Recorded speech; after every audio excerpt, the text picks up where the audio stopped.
Mr. Marston. How are you? Good, Miss McFarland. How are you? I'm well. Would you mind riding with me to Armadillo? I've got to get some supplies and I could do with the company. Of course. You can take the reins. It wouldn't do for a terrifying bounty hunter such as yourself to be seen driven around by a woman. Hop on up, Mr. Marston.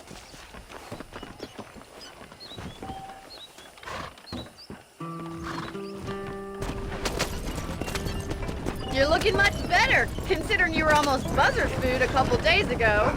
I have you to thank for that, miss. So do tell me, have you needlessly risked your life since we last spoke? No, miss, I have not. Well, that's a relief. Perhaps there's hope for you yet. I wouldn't bet on it. Oh, there's always hope, Mr. Marston. You can't be a rancher in this kind of country if you don't believe that. An admirable attitude, miss. I suppose so.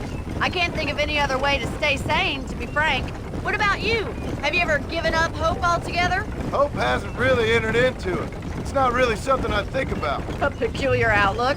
I can't really say I understand you. I can't always say I do either. Oh, don't be so deliberately enigmatic. I'm not, miss. Yes, you are. You are being deliberately obscure as a substitute for having a personality. I just know there are two theories to arguing with women, and neither one works. I'm not even going to dignify that gibberish with a response.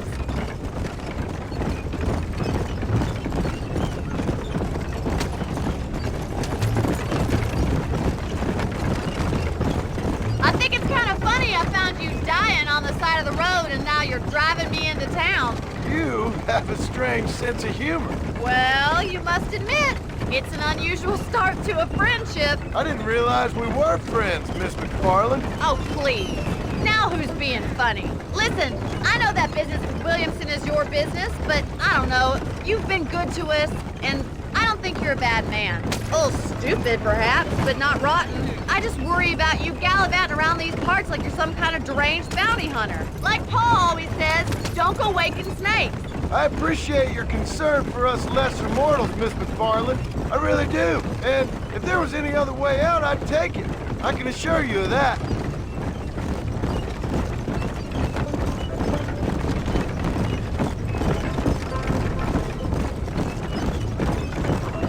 You never did tell me where you live. I have a small holding up in Great Plains. A farmer?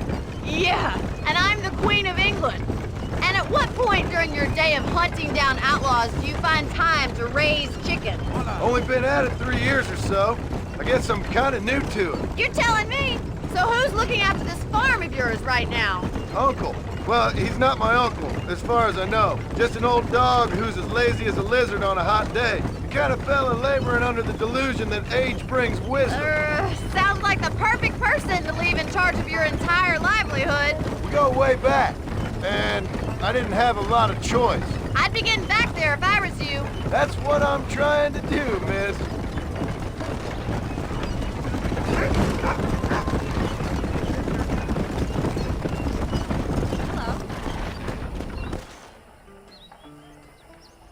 So this is Armadillo.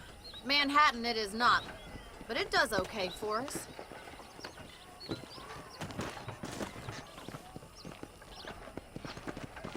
Most important thing for you right now is getting yourself into Dr. Johnson's office to purchase some medicine.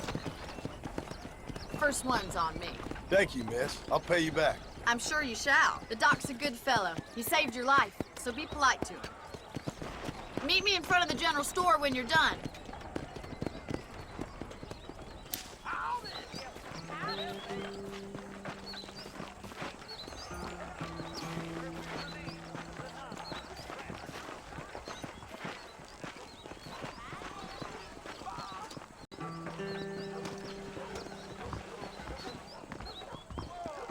How can I help you? Hey, partner. I'm selling some good tonics if you need them. Those bandits get more bold. That miracle tonic makes your chestnuts bleed. You better watch it. Don't believe it. I hope that helps. Always a useless peacekeeper.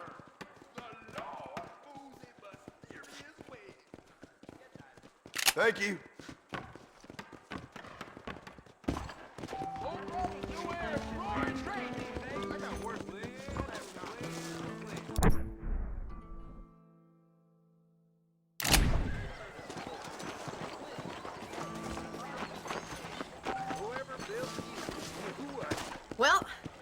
driving me.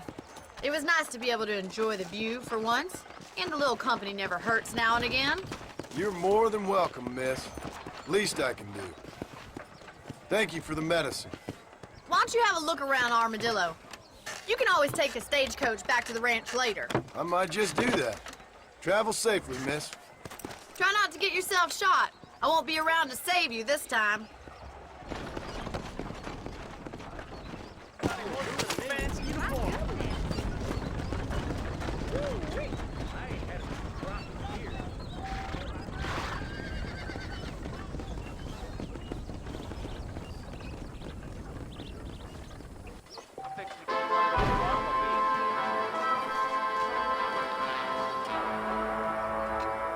Piece of merchandise. No collateral. I knew that already.